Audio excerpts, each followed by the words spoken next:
This is an Evergreen Media Network studio production.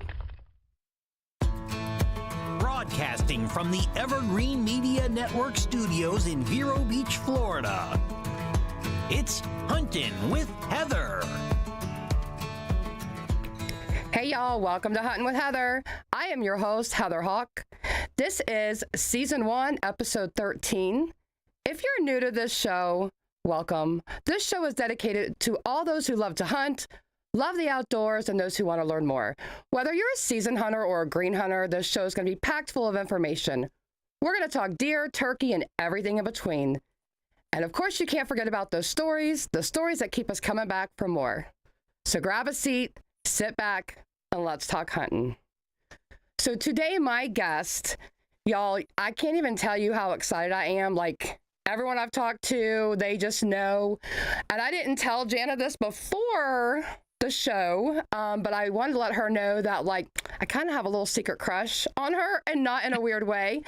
But I've followed her for years. So let me just go ahead and introduce her. Is Miss Jana Bair from Skullbound TV Chronicles. Thank you.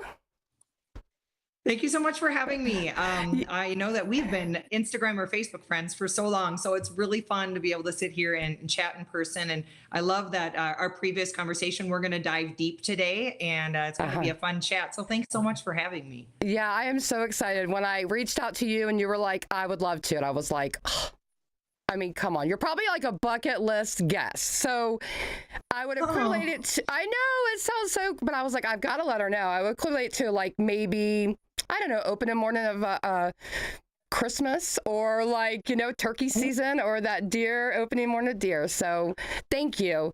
I feel like so sweet. Thank you. I feel like everyone should know who you are, but just in case they don't, okay, which I don't understand why they wouldn't, but can you just tell us a little bit about you, just real quick, a little bit about who, you know, what you do and where you come from? Absolutely. So I have been a big game hunter my entire adult life. I grew up in the state of Wisconsin. I was the second daughter from my parents who really wanted a boy, didn't get one, and the joke has always been, but my dad turned me into one. And I don't even know if you can say that joke anymore, but I still do. He just saw a love in me, a love of nature, and I was always outdoors. And so he let me follow him along in his footsteps when he would walk the pheasant fields of Wisconsin or sit in the duck blind. And so he just really fostered that. And then when I was right before my 12th birthday, he signed me up for hunter safety. And I was, I think, the only girl in hunter safety back then. So nice nowadays, it seems to be 50-50, but back in the early 80s, it wasn't. But really, it's because of my dad that he fostered my love of the hunt. And then when I was a freshman in college, I picked up a bow for the first time, and I've been big game hunting for over 30 years. Did a bit of a life change about 14 years ago. I went from working in the financial industry into the hunting industry, and not really knowing where it would go, but I started a show called Skullbound TV. It was pitched to the Sportsman's Channel.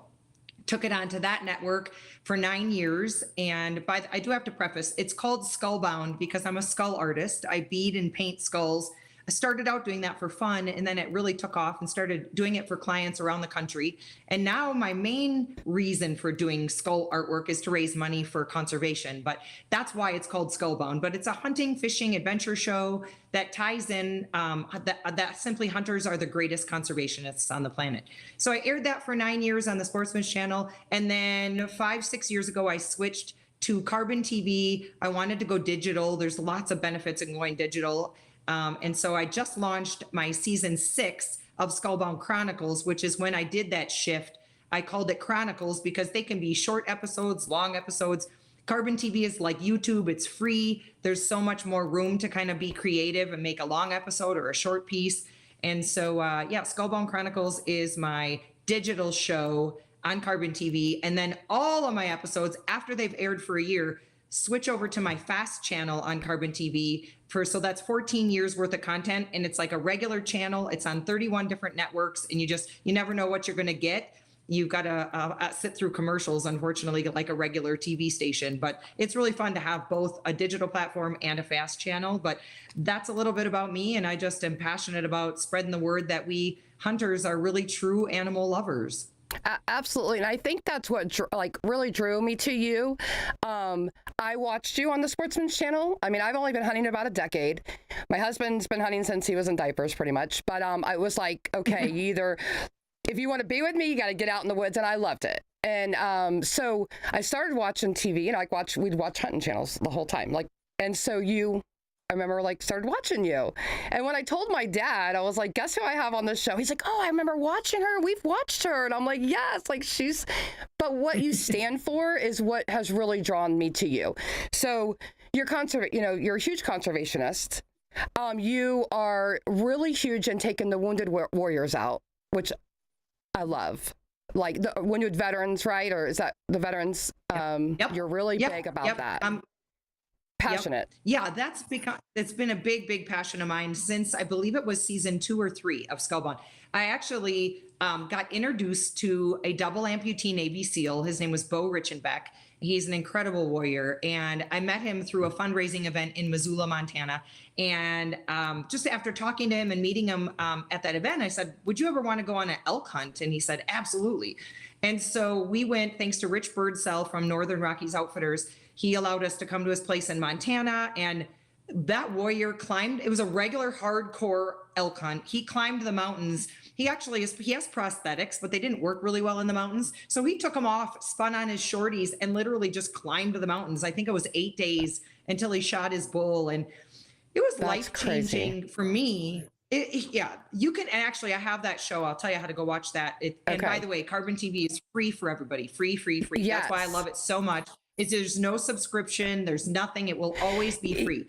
Yeah. And I so Bo was the inspiration for my veteran hunts, and I've been doing that for 12, 13 years. And I put all of my favorite veteran hunts into one big season on Skullbound Chronicles on Carbon TV. It's season 4. And so it kicks off the season 4 with Bo's hunt, and then a bunch of other amazing hunts, lots of elk hunts, elk hunt, antelope, turkey. And while we're going through the hunt on the episodes, we tell that veteran's story, which is often so inspiring, just true grit. These warriors have seen hell and persevered.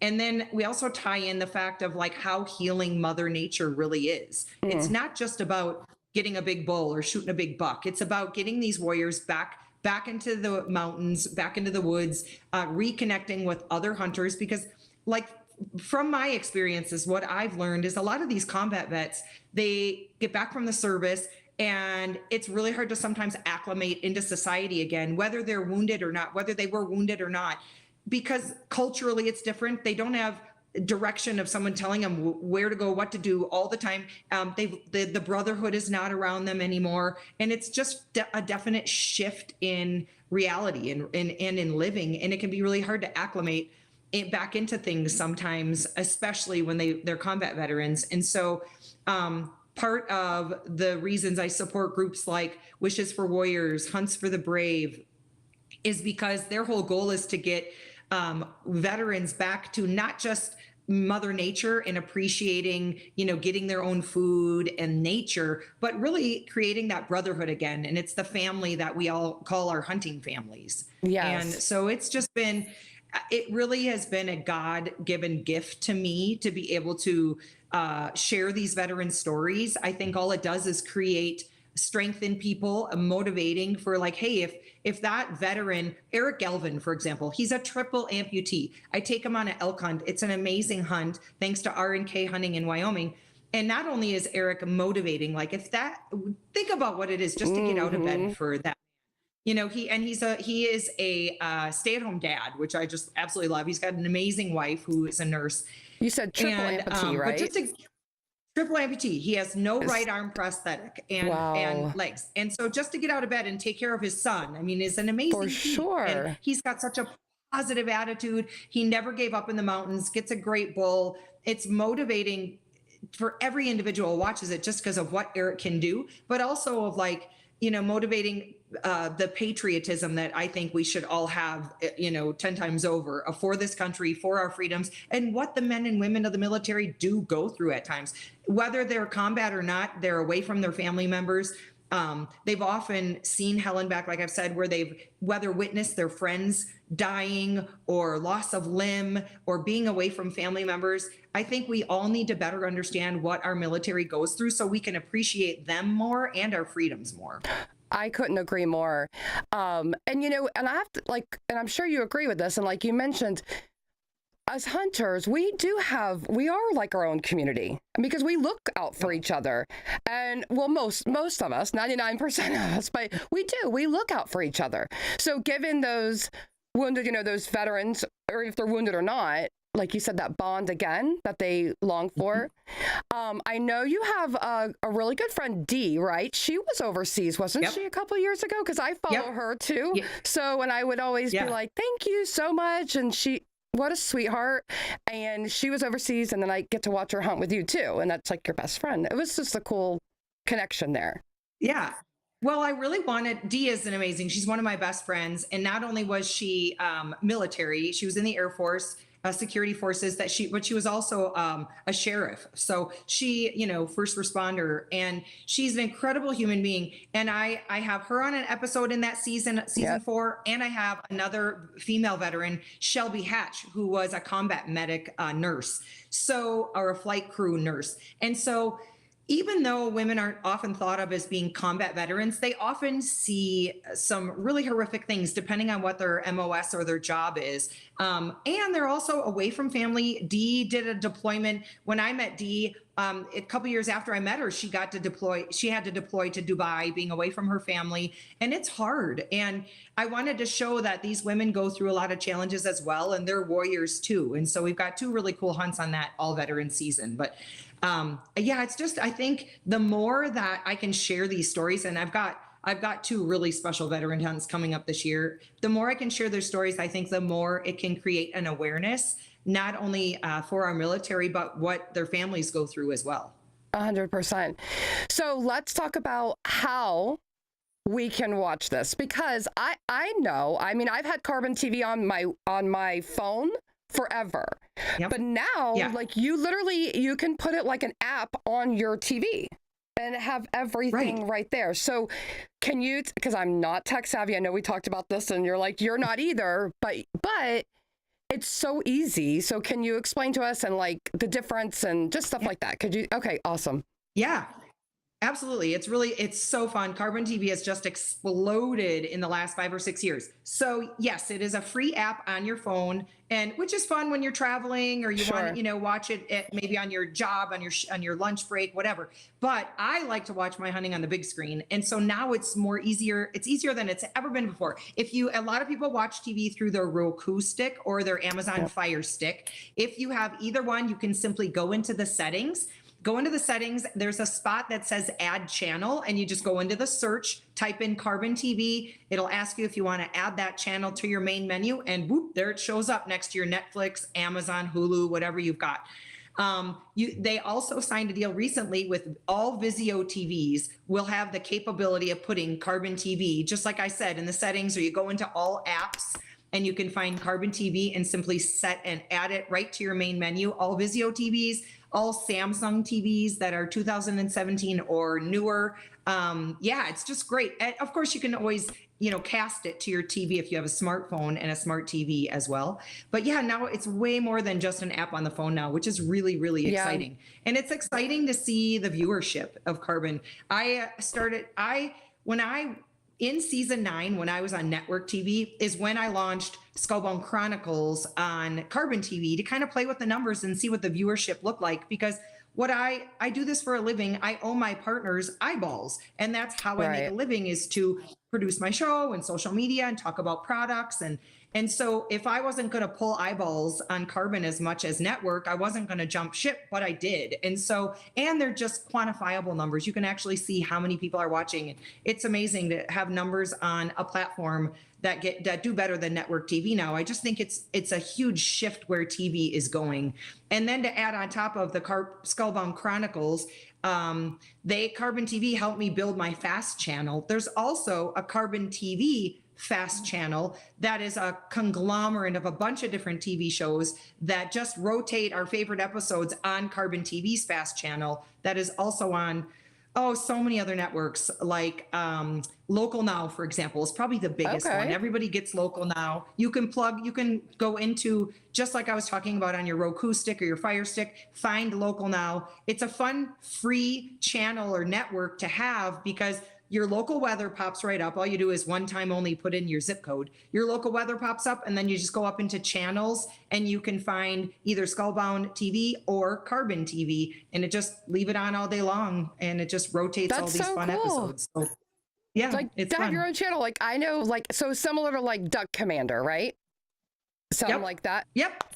It's How just awesome all is that? 14 years episodes. I never know. So whenever I'm in my home gym, I turn it on because I literally forget what episodes aired a decade ago or 12 years ago, you know, and so it's really fun. In fact, today I watched my husband catch a 12-foot sturgeon. Like it, just all these episodes that I forget, I've forgotten about or haven't seen in a while. It's really fun to turn them on and just leave it on. We leave it on a lot of time in the living room just to see what cycles as I'm doing other work around the house. But it is really fun to have your own channel that's just circulating, and we're trying to build that platform of where they are. But right now my fast channel is on 31 networks. It's really the wave of the future of TV because I don't want to pay for TV. I don't pay for TV. Yeah. I pay for Netflix besides Netflix. And of course I have Amazon.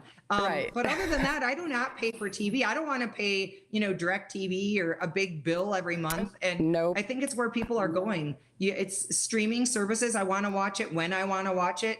And that's my digital channel, Skullbound Chronicles. You can go in and pick and choose of what episodes you want to watch. If you want to, next day there's a blizzard and you want, well, it wouldn't be where you are, but if next day the weather's bad, raining in Florida. Yeah, exactly. You can go on to Carbon TV on Local Now or on Carbon TV, and you pick and choose and binge watch a whole veteran season if you want. So it's just really fun to have the options. When I was on network TV, if you missed an episode, you missed it. You might catch it again on reruns in 3 months, but then it was gone. And so now it's really fun to have digital. You can share it on your phone. You can, if I hunt with an outfitter here and there, the outfitter can share it with other clients, and it's just got a lot of really great benefits. Is it kind of surreal sometimes? Like you have your own channel? Yeah, it is. I mean, you're crazy. like, what? Like I have my own channel. Yeah, it is, especially like on Local Now, because you're surfing through and they've got everything from sci-fi, horror movies to sports. And Sports TV. That's a new one. SportsTV.com is another free network, all kinds of different sports, but they also have a hunting category. So Skullbound and Carbon TV is on SportsTV.com. Yeah, it's crazy. It's kind of fun to sit there and leave it on and see what episodes circulate, and just to have your own channel. It is pretty surreal sometimes. Yeah, I can imagine. I mean, you've worked really hard. So because I was thinking about this and I'm like, I wonder if, you work really hard at your job. This is a job for you. I mean, it's definitely, how awesome, right? I mean, it's what a wonderful job. But do you ever not have a camera with you on your hunts? Once in a while, yes.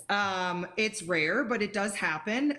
It's really funny. My two of my biggest whitetails I've ever, and I've been whitetail hunting for 33 years. My two biggest whitetails I've ever killed, I did not have a camera with me. And one of them was at my dad's cabin in Wisconsin. It's a place I'd hunted with my dad for 20 plus years. And he had it for sale for like 5 years, and he finally got a buyer. And I was like, And he said, why don't you come? I think this is going to be the last year. The buyer sounds like it's really going through. So I said, well, I'll come just for the weekend as sort of a goodbye weekend. And I went by myself. And it's really funny. There's a really good highlight reel on my Instagram page that I self-filmed, just being at my dad's, and how the memories are so important, and how much hunting has bonded my father and I. And so I took my cell phone, and Friday evening, I get to the cabin, I walk out to the tree stand to check it, because it's a big stand I haven't sat in over a decade. It's just a big old wooden gun stand. And this was the rifle weekend. And good thing I went out there, because it was all warped. I couldn't even get in through. I had to football drill through the door, and glass was broke, all the windows, the ceiling was caving in. It's ready to be bulldozed. But I really wanted to sit there because that was the first gun stand I'd ever sat in at my dad's. And my dad doesn't have food plots. There's no trail cameras. It's just straight up woods, sitting in the woods in old good Wisconsin fashion. And so I wasn't expecting much. I've killed a lot of really nice bucks there with my bow over the years, nice 130s, 140s style whitetails that are, really good in my book. Everything's relative, right? But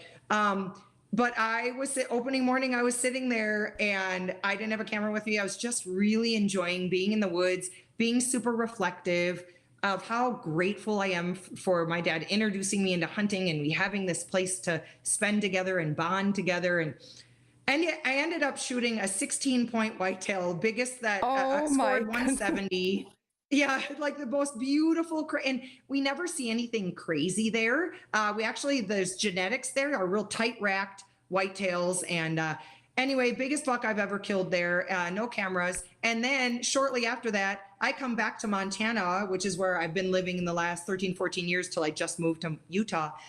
Didn't have a camera out. A friend of mine who lives down the road I called him up and said, hey, I've only got 2 days to hunt of the season left. Any chance I could walk up and try to find a whitetail up in your hills? And he's like, yeah, no problem. I go up there, no camera, no nothing, end up shooting a beautiful whitetail and no cameras whatsoever. So yes, there are moments, I'm sorry, that was kind of long-winded. There are moments when I don't have a camera with me. And those are actually really special moments. I am actually kind of looking forward to the day where I don't have to film everything, but on the flip side, it is so nice to have these incredible memories caught on film. For sure. In fact, that's going to be my next episode I air next week. I was talking to episodes with my Heath Hilgert, H2O Productions is my business partner, and it's just basically the two of us. And I said, everybody loves my taxidermy, it seems like, on social media. Let's talk about some of my favorite pieces that have a videoed hunt to go along with them. So we're releasing an episode next week of 4 or 5 of my favorite pieces of taxidermy, as well as 3 or 4 of my husband John's favorite pieces that he's got filmed. And I think I've never done a show like that, just sort of a, boom, boom, boom. Here's the piece, here's the hunt, probably 10 to 12 different hunts, all different species. So it should be kind of cool. Yeah, and you have enough there to definitely do, I would think, several shows. I mean, like behind you, beautiful. I love seeing all your taxidermies. And thank you so much. And they're all special. Lion, it was really hard. Of course. Yeah. He's really special. It was hard to pick and choose. We actually just kind of went with the most unique taxidermy pieces because they're all special. Even, all my whitetails, it's hard to say. I'd be lying if I said they all weren't super special in some way. So we did pick sort of the ones that have a really beautiful mount or something that's kind of unique. But it should be a really fun episode. I haven't seen it at all yet. I usually do.